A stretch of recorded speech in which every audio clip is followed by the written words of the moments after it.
Não são as circunstâncias do nascimento de Jesus que são mais notáveis, mas sim as circunstâncias de sua concepção.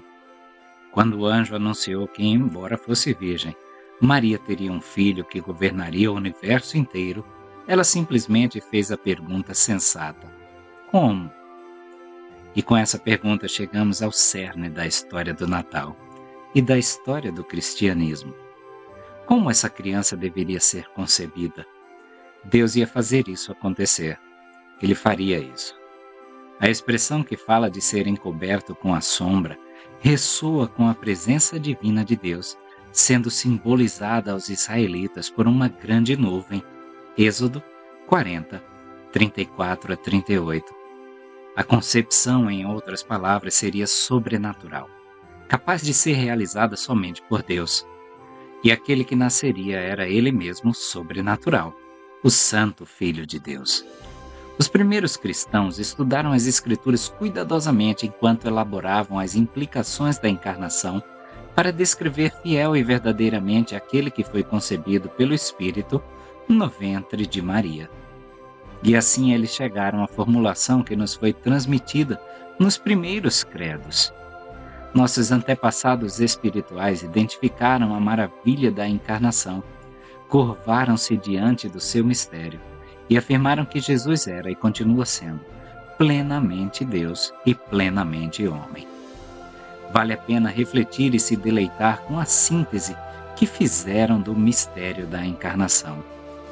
Creio em um Senhor Jesus Cristo, o unigênito Filho de Deus, gerado pelo Pai antes de todos os séculos, Deus de Deus, luz de luz, verdadeiro Deus de verdadeiro Deus, gerado, não feito, de uma só substância com o Pai, pelo qual todas as coisas foram feitas, o qual por nós homens e por nossa salvação desceu dos céus, foi feito carne pelo Espírito Santo, da Virgem Maria, e foi feito homem. A cada Natal, enfrentamos a tentação de permitir que a familiaridade com o presépio gere complacência e nos segue para a verdade inspiradora de que, ao olharmos para o bebê na manjedoura de Belém, estamos olhando para o próprio Deus na forma de um servo. Este servo tinha uma missão. Ele veio por nós homens e por nossa salvação. Ele veio para abrir os olhos dos cegos, para tirar da masmorra os presos e da prisão os que jazem nas trevas. Isaías 42, 7. Durante o ministério terreno de Jesus, ele fez uma ilustração maravilhosa disso, ao conceder cura aos fisicamente cegos. A maior necessidade, contudo, não era a visão física, mas a visão espiritual. Ele veio para abrir os olhos de homens e mulheres que estavam cegos para a verdade de Deus. O Deus homem também veio para libertar os cativos de sua escravidão. Muitos de nós sentimos o cativeiro de nossa culpa, tentando inúmeras soluções desesperadas para resistir ao pecado e escapar de suas consequências. Mas nada funciona, exceto Jesus Cristo. Ele rompe nossas correntes e nos liberta. Antes escravos do pecado, agora fomos resgatados. Nosso Salvador liberta da masmorra aqueles que estão na escuridão, se apenas eles virem sua luz.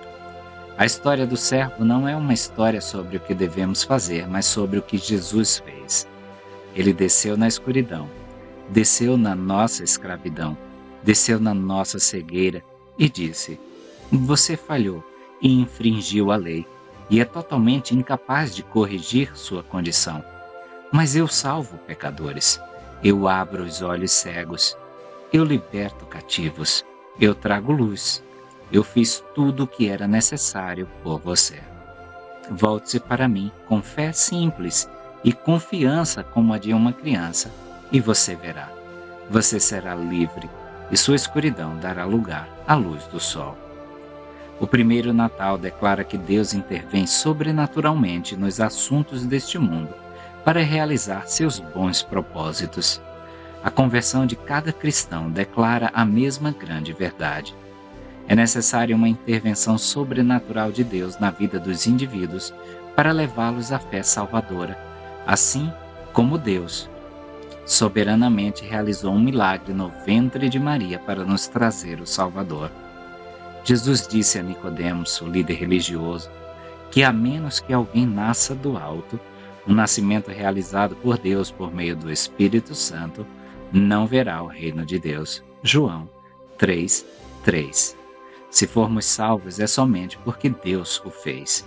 Não fizemos mais para nos libertar do cativeiro do pecado do que Maria fez para conceber o nosso Salvador.